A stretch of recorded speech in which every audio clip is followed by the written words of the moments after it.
In respect and recognition of the Tasmanian Aboriginal community, I acknowledge the traditional owners of the land we are standing on here today. Good afternoon and welcome to National Family History Month. My name is John Wallace. I work for the National Archives of Australia here in Hobart. The presentation is going to be in three sections, I suppose. One is me talking up here. The second part, I'll be displaying our website and immigration resources. And the third part, if you'd like to join us, is to come up and view the National Archives storage area. I've retrieved a few immigration records for you. You can't touch, unfortunately, but you can certainly look at them. And then I think Sandra's going to show you some of the convict records in the convict room as well. Just a couple of housekeeping rules before I begin. Due to coronavirus restrictions, please maintain a distance of 1.5 metres from each other. That includes in the storage area as well. If you could respect that, that would be great. Also, it's quite cold in this room, so if you need to stand up and stretch, that's more than fine. So today, hopefully, I'll be enlightening you in regards to migration records held in Hobart from around the 1950s and onwards. Broadly speaking, details of the best series of records to locate people coming to Tasmania and to Tasmania via the mainland are divided between recording passage of movements and processing the immigrant or prospective immigrant's application and arrival. Now, the National Archives of Australia holds records of the Australian government since Federation, so 1901. We do have records before that, but there's a crossover between state and Commonwealth jurisdiction. Lighthouses is a good example of that. We've got records dating back to the 1860s, 1870s, and also post offices. So some of it crosses over because whoever's the jurisdiction of that particular function within government, whether it be in Australia or Tasmania. The National Archives holds detailed passenger records for arrivals and departures at all Australian ports from 1924 onwards. So if you're after anything before 1924, there is about a 5-10 year gap where we may have some, the state may have some, but anything basically before 1924, the state archives, which is state governments, may have. And since 1924, this has been a responsibility of the Commonwealth of Australia government. Please feel free to ask any questions as we go along, but there will be questions at the end if you would like to ask a question, or we're always happy and available to talk to anybody. So, yeah, and I'll give you details of how you can contact us a bit later. So we're a bit different as we're a Commonwealth Government archive. So there are rules of regards to accessing our collection. This is all guided by the Archives Act of 1983, which has been changed several times. But basically, the open access period for any Commonwealth Government record, if the record's created in 1999 or backwards, it's in the open period. But as at 1st of January 2021, it's basically 20 years. So 1st of January 2021 will be any records from 2001 back. That's a new ruling because it was 30 years, so it's been reduced to 20 years, which is a lot better for researchers. Now, under the Archives Act, we are required to release as much information as possible, but there is information that we will exempt from public access, and this falls into two broad areas. One is the release of personal information, which may be anything. It could be mental illness, it could be some other form of medical condition. It's a whole host of things. It could be adultery. There's pages and pages of what it might be. And also information about the security of the Commonwealth and its residents. So that could apply to defence records, federal police records, even immigration records. So if you ever trawl the National Archives website, you may see against a record there's pretty much 4 different categories of the accessibility of the record. There's an access status of open, which means exactly that. It's open for the world to see. There's open with exception, which means a page may have been taken out or a sentence may have been taken out. There's closed, which means basically it's closed. It's, it's just that. Or not yet examined means nobody's ever requested it. So it's just sitting happily in a box, waiting for somebody to, either for a staff member to access, because we do proactive access examinations, or for a member of the public to access it. Now, contacting us, our website. Our website. Oh, sorry, it's not. I'll keep talking. Our website. Sorry, I've said the website 3 times now. There's a ref tracker tool which is available National Archives, and it's also available on the state. Ref tracker is a pretty standard tool that you can ask us a question and we'll answer that. You can visit, which where National Archives are located in the history room. We're only 3 days a week, Wednesday, Thursday and Friday from 9:30 till 5. At the moment it's a bit different in that you need to make a booking because of, once again, because of coronavirus, and it is to view original records. In the Hobart office there's only 3 staff, so we're the smallest office in Australia, and there's a presence and an office in each state and territory of Australia. So there's myself, there's Bruce down the back, and Christina is the 3 staff here in Hobart. Or you can telephone us. I've got some what we call show bags, which have got brochures and further information about migration and other bits and pieces. So after my talk, if anybody would like to, I'll just hand them out anyway if you'd like one. Right, so I'll just quickly go through the immigration series that we have here in Hobart. The main one is a series, it's called, the prefix of each series in Hobart starts with the letter P. I don't know why they didn't go with T, which would make sense, but Victoria's B. Anyway, so series P3 is immigration personal case files. Now, this starts in the 1950s and goes to the 1980s. There's about approximately 35,000 records listed on Record Search, so that's a lot of records about Tasmanians. That's not all of them, because we haven't actually had the chance to put them all online as yet. The other one is P8, which is British Selection Documents, which is about 3,000 records. That is completely listed online. There's P1094, which is personal case files for non-British migrants who have left Australia. They're people that have come to Australia or Tasmania and then left years or the next year after. There's about 1,000 of those listed on Record Search. There's P1182, which is personal case files for non-British migrants who are deceased. There's 225 records on records. They've all been digitised, so you don't have to view that in person. You can just view them online. There's registration cards for non-British migrants visitors, which is 13,000 on Record Search, and about 3,000 of those have been digitised. P1184 is a really good series that's got photos as well. There's 3,700 of those records on our Record Search database, and all of those have been digitised. And incoming passenger cards, which is about 3,000 records. They're all listed and digitised on Record Search as well. Anyway, talking of Record Search and all things National Archives, hopefully everybody can see the screen and hear me okay. So, let's go to the website, and as I said before, if you do have any questions, please ask. Your first and main interaction with the National Archives may be via our website. Now, our website is naa.gov.au,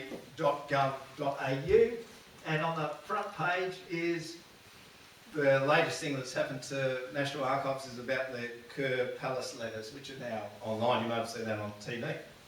Anyway, that's not what we're here for today. So, you've got a menu bar up the top. So you've got Explore the Collection, Help with your research, Learn. Information management is for Commonwealth Government agencies. You don't have to worry about that one.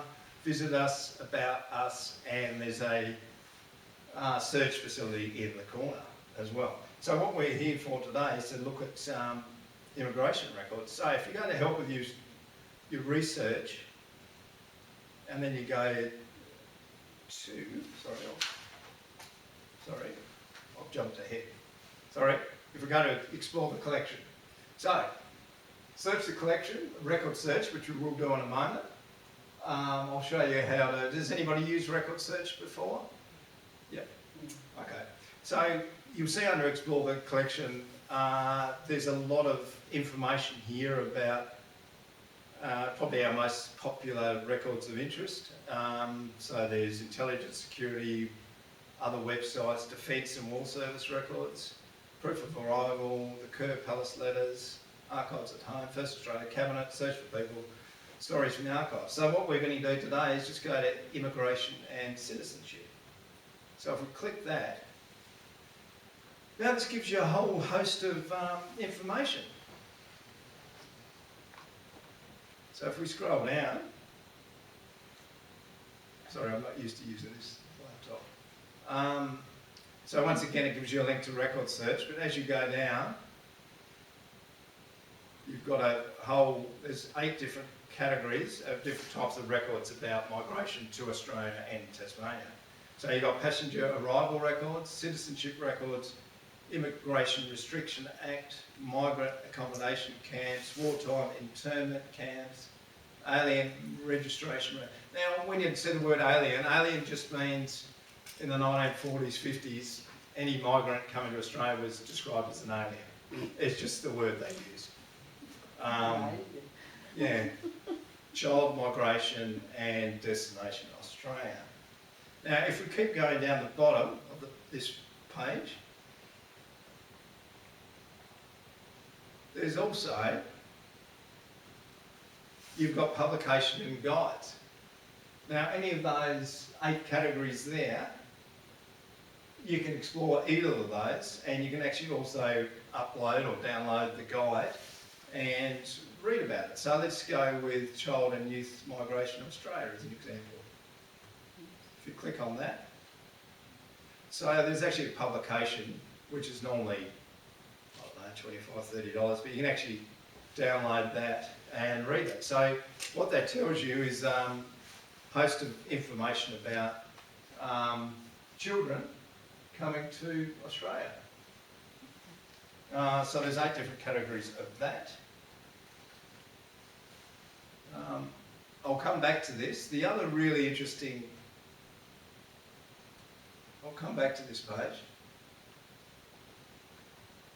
I was talking before about this search facility in the corner. If we've got these research guides and fact sheets. So fact sheets are about any particular type of record that may be in our collection. So if I type in fact sheets,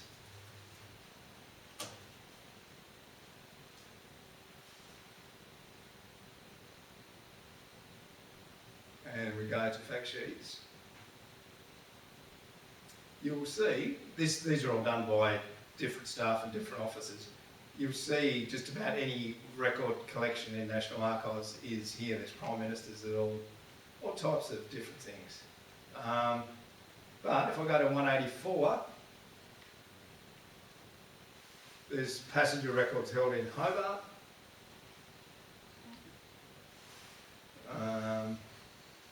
A copy of this is actually in your show bag. I just wanted to show you because it's a good reference. And there's also another really good one which is done in Canberra. It's 227, which is immigration records.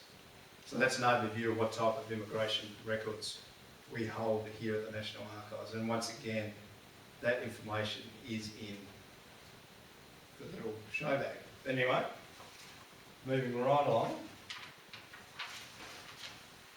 If I go back to where we were, to immigration and citizenship,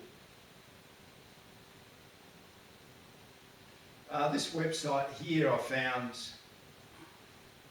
very interesting. It's just called Destination Australia. So it's Australian families sharing their story about migration to Australia. So what I thought I'll do is take one of these families as an example of how to explore their coming to Australia and Tasmania. So all I did was just put in here, Tasmania,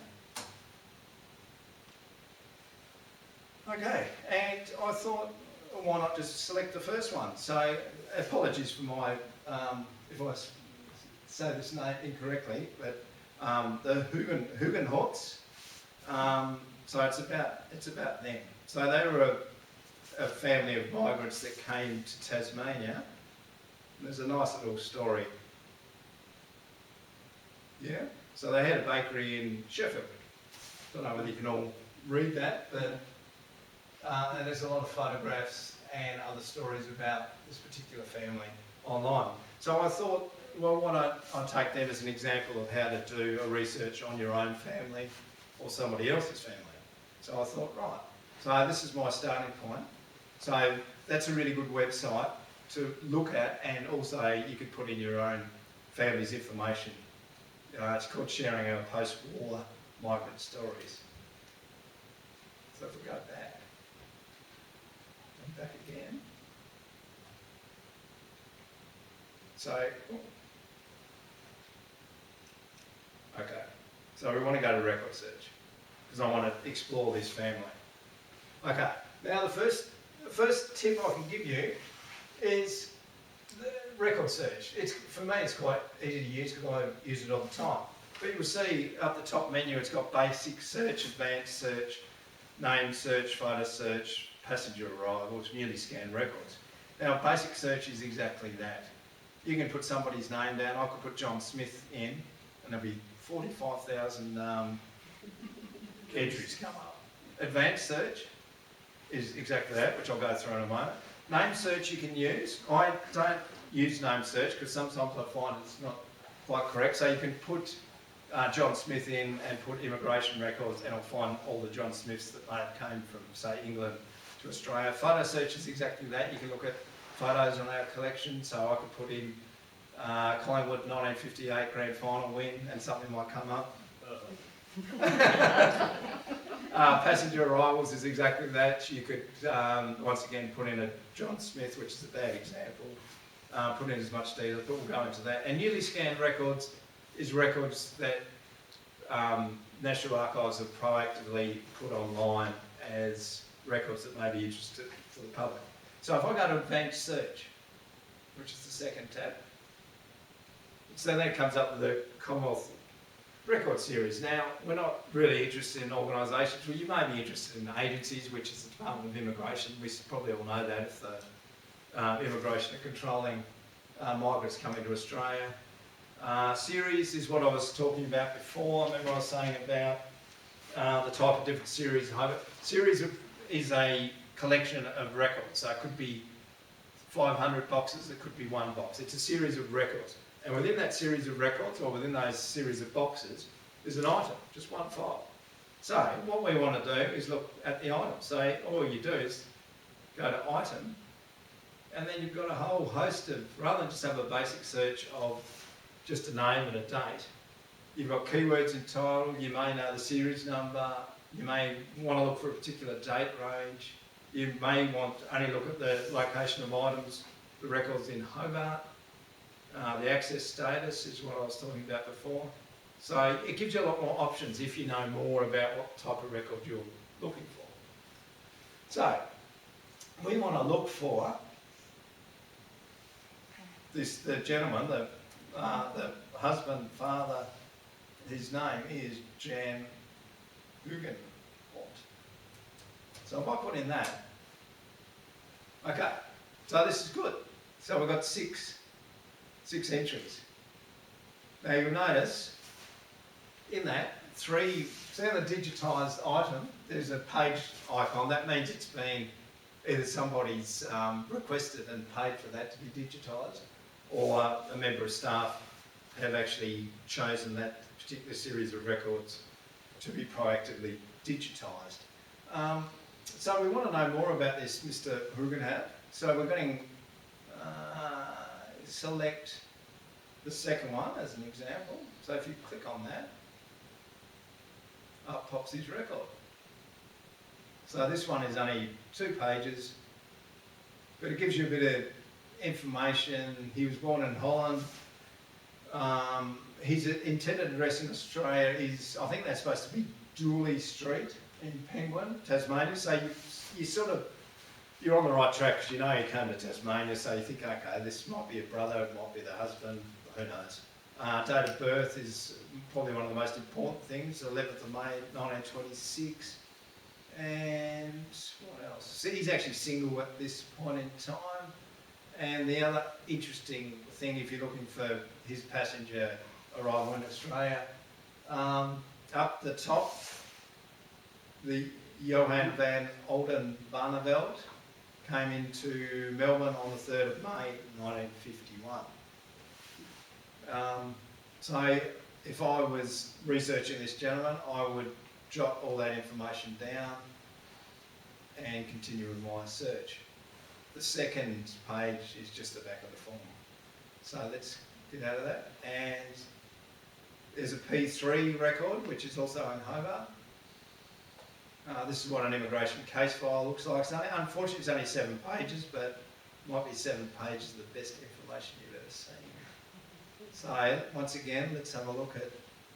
So this is for this gentleman. Sorry, it might be hard. So he's gone from Penguin to Sheffield. So you think, oh, okay, we must have the right man because he's a baker. That's what the story was about in Sheffield. So yep. So you got that information as well. There it is, Sheffield, and he's listed as business as a bakery, and his occupation is a baker and pastry cook. And I remember that his birth date was the 11th of May 1926, so this is the gentleman we're looking for. Now it does get more interesting than this. Anyway, we'll just click through this. So more forms. I thought there might have been a photo. A lot of these do have photographs, but not this one, unfortunately. Okay, so you think, well, that's interesting. I'm not interested in him anymore. I just want to know about his arrival. So let's go do a new search. So you know he came in on a vessel called the Johan van Oldenbarneveld. So let's put that in. And that was in 1951. Let's hope I spelled this right.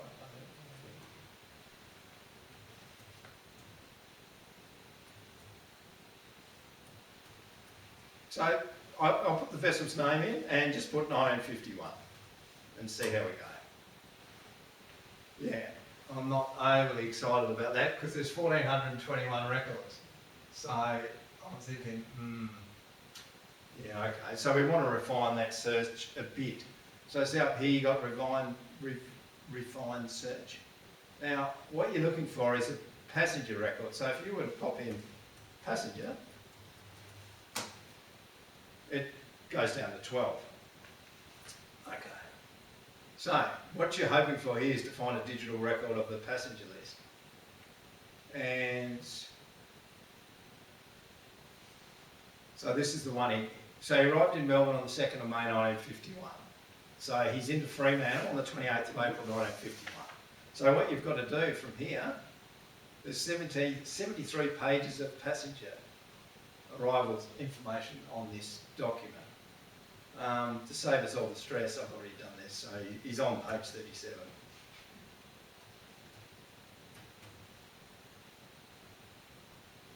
Now this is where it does get interesting, and this is the beauty, or not so beauty of researching. Normally you can expand the view. Can you guys see that all right? There he is. There's Jan, he's 27, and there's Hugenholt. But you'll notice his name's spelled incorrectly. So it's Hugenholt with 1 0, but his actual proper spelling of his surname is with 2 O's. And he's actually aged 29. Sorry, he's actually aged 27, but there he is, he's a baker. So, okay, so you've hit a bit of a snag right there, because say if you went around this the other way and put in, I'll just go back, if you went into passenger arrivals and put in the name,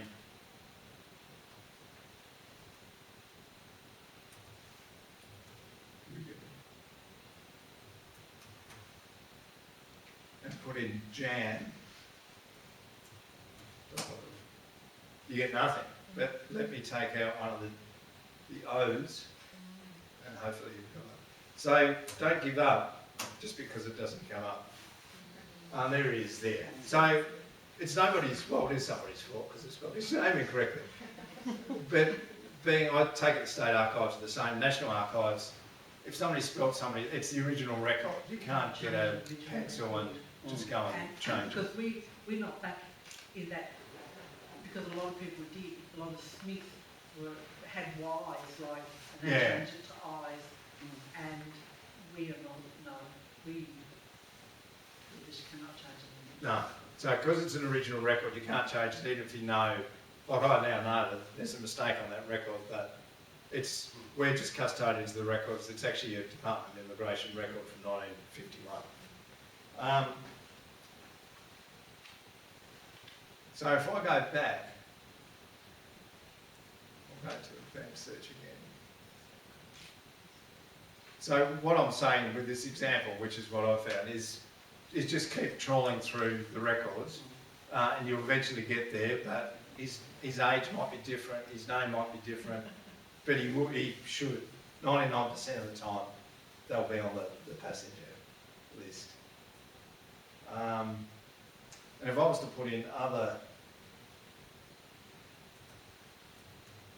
just put in that name. Oh, did I spell that incorrectly? Ah, yes, it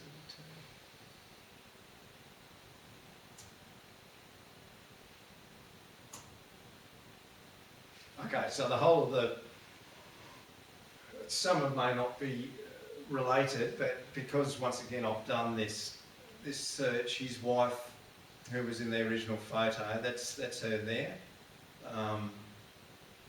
Was Nesky, and there she is there. So they're still single because she didn't know what it would be like in Australia, so she said, well, I'll give it 12 months and see how we go, but we're not going to get married until I find out that Australia's the place for us. And in the end, they did get happily married, so that was a nice story. And also, taking it even one step further, so, and the brother's on here as well, but it's the same. We could actually find him. So there's all the Hugenhots that have, their records have been digitised, and some of which are in Hobart. If we were to go to photo search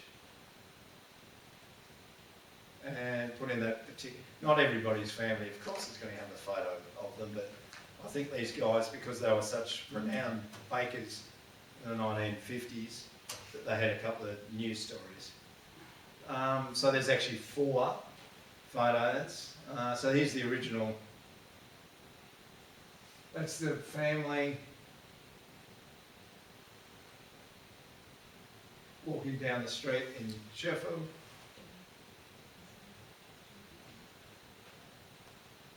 That's them baking. I think that's the brother. So you can find out more information and research all the rest of the family. There's their bakery there.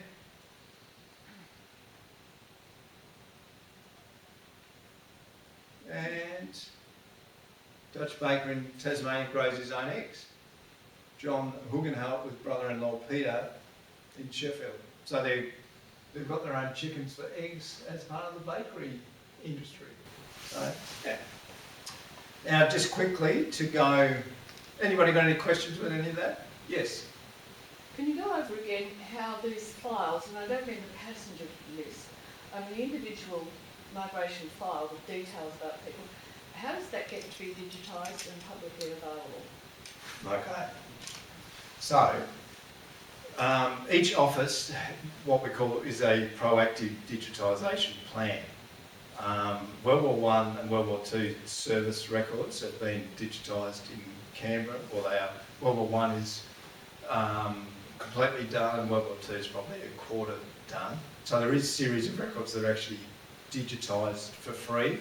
But a few years ago, the Commonwealth Government made the decision as a cost recovery measure for the amount of time that we spend in digitising records that If the record, you see the record on record search, you can request it to be, if it's not yet examined, you can request it to be open and then request it to be digitised.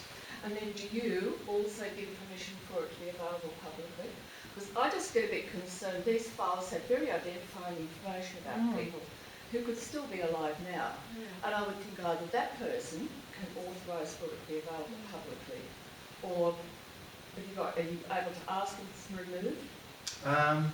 Well, under the Archives Act from 1983, it's sort of, which is updated all the time, the access manual that we go by, which is about a 400-page document.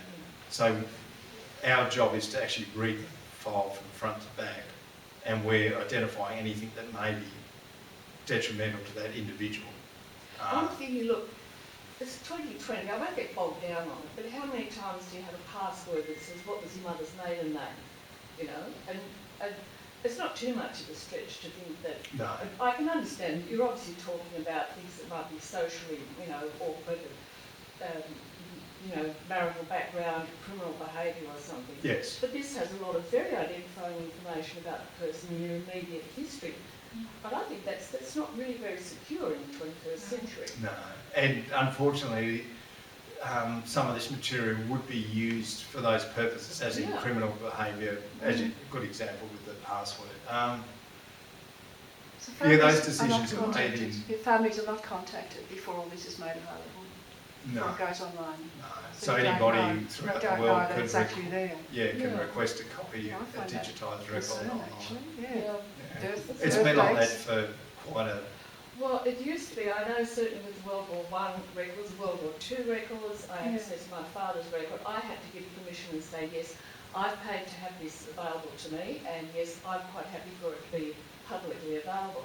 Now, it's suggesting you're saying all of this World War II stuff is being digitised and it will just all be available online.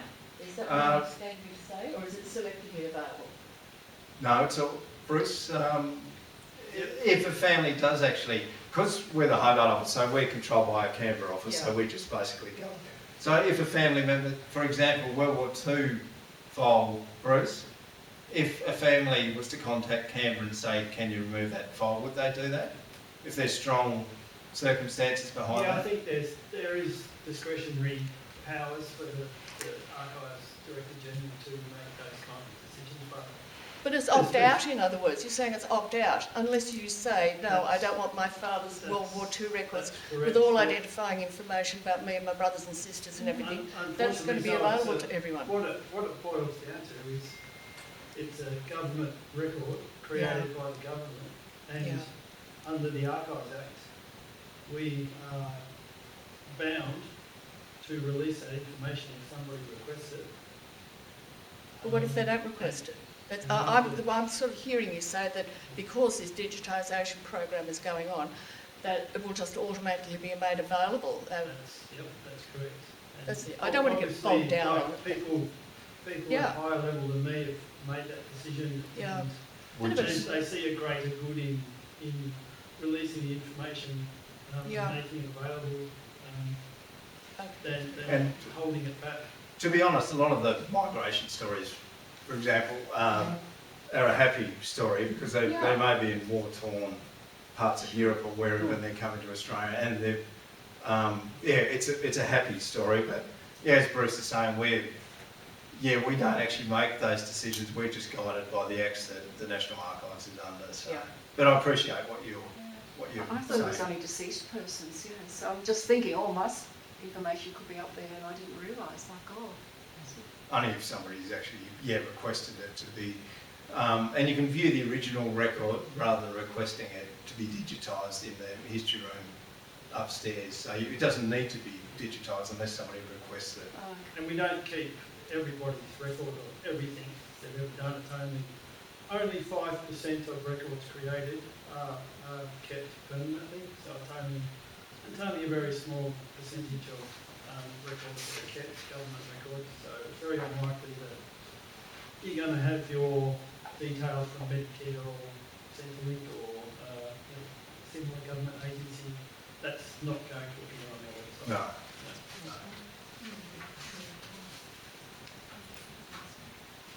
No. there's just another family that I was going to show, just once again out of, because I don't know what information you would be researching. I was just trying to guide you through how to actually do the research. So another prominent Tasmanian family was the Voss family, Ralph Voss, who had a range of supermarkets throughout Tasmania.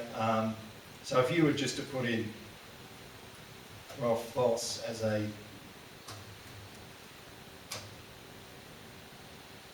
search, so he's got two records that have been digitised and are online.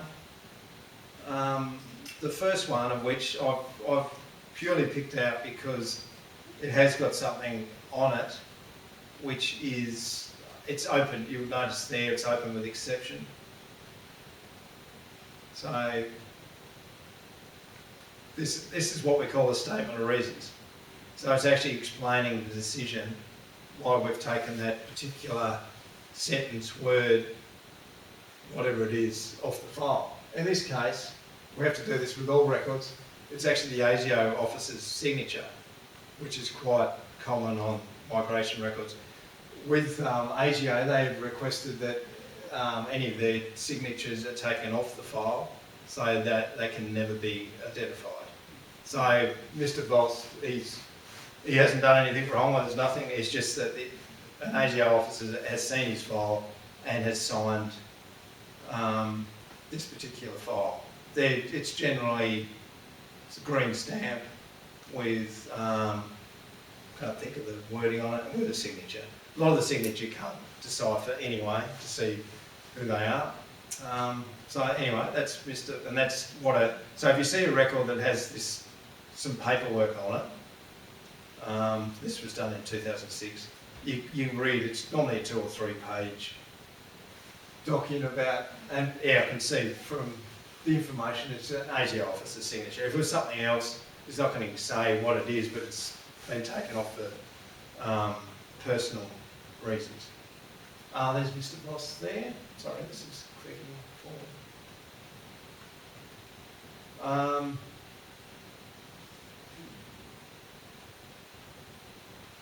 So a lot of these files do have photographs, particularly P3. And here's Mr. Voss here.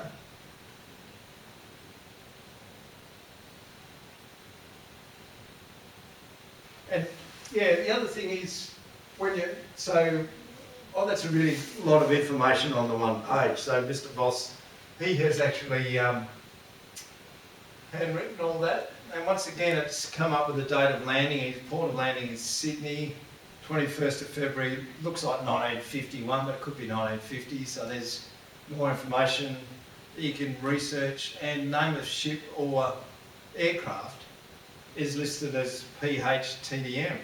And I thought, what is that? I thought it was the name of the boat. What is it? But it is. So it's actually an aircraft, and the PH actually stands for the Dutch or Holland plane, because the H had already been taken by the country of Hungary. So, and TDM, believe it or not, stands for KLM, Royal Dutch Airlines. So Mr. Voss is flown from Holland and come directly to Sydney. So that was just a Google search by me, otherwise I wouldn't have known what that meant. So sometimes if you don't understand something on a file, and there's a lot of acronyms on records as well, so just a simple Google request and put in what does PHTDM mean, will come up with the answer.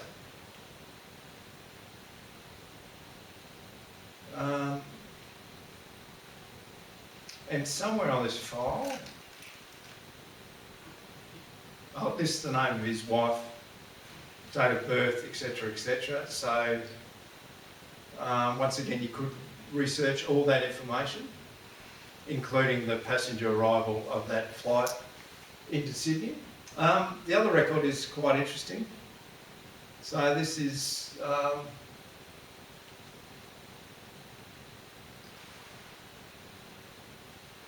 yes, that's what I was. Before I go into that, if you click on the actual record itself, you can what we call drill down into the record. So that's actually the record search entry, but anything highlighted in blue means you can click on it and see what the series of records is all about.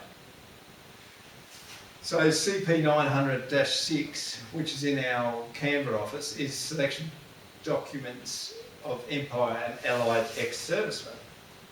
So it basically means Mr. Boss had some form of involvement in probably World War II.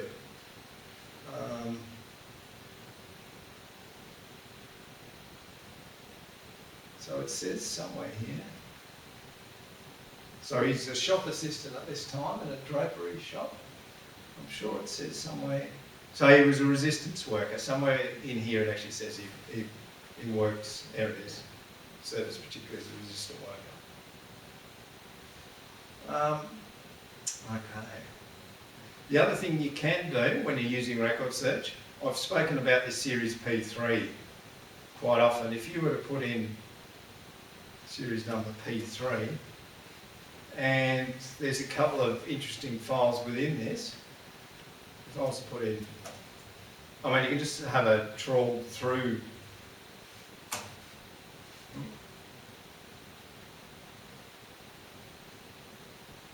Oh, that's series. Okay, you've got to be, so I'm looking at series, you've got to be looking at items for a file. So if you were to put in, I've just picked out a couple that I thought may have been interesting. So we put in UK SA P3.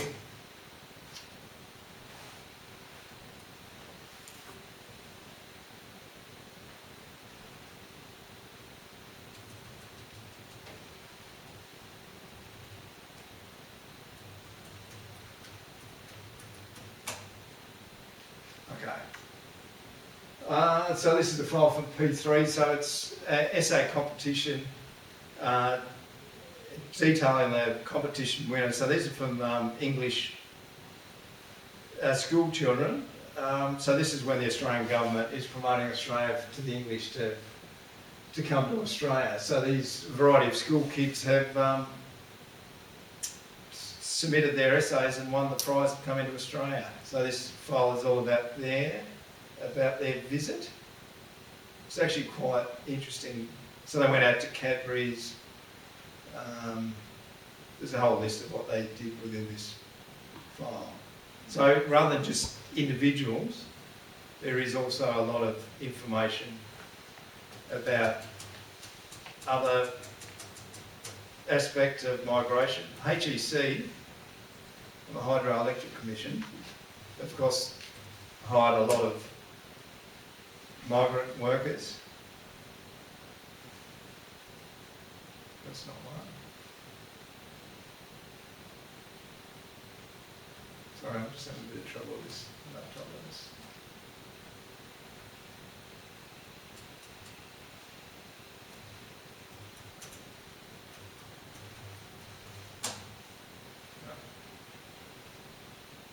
So actually quite hard.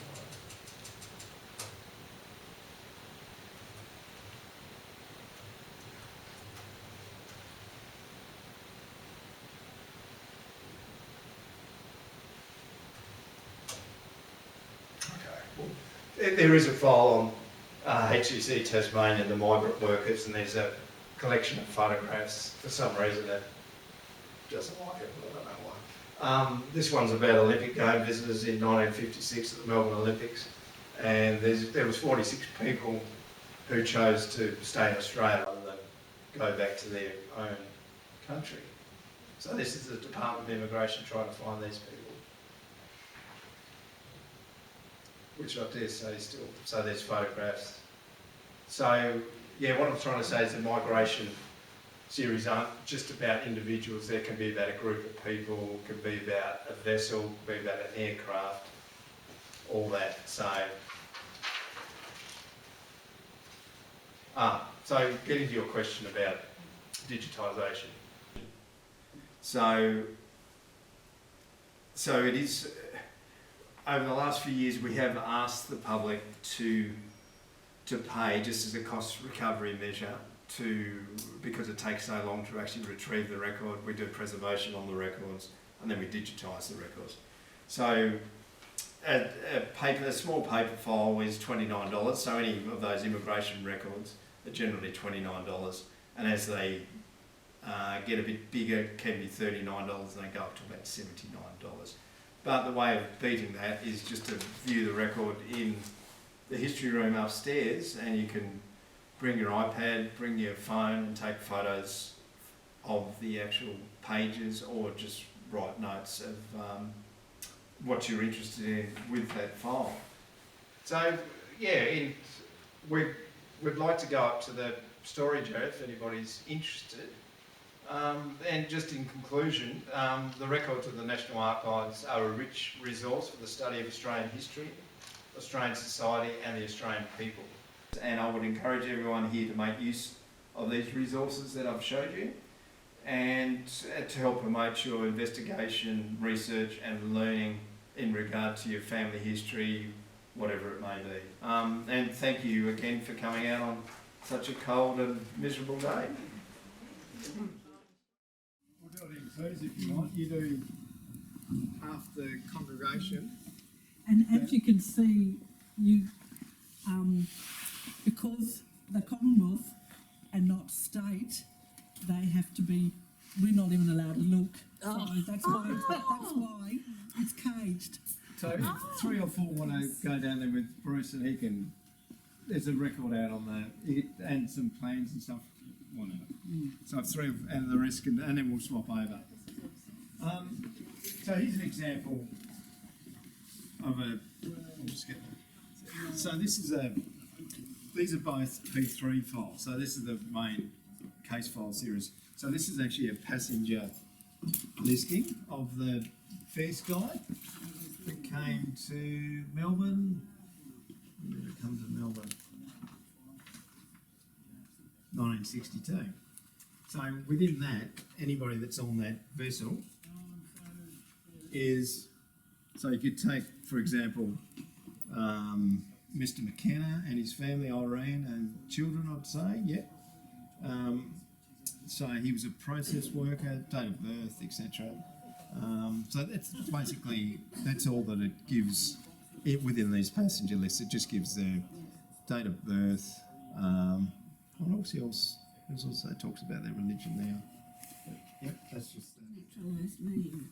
it's your citizenship. So if you're English and you want to be a naturalised Australian, you arrive into Hobart, which are really heavy.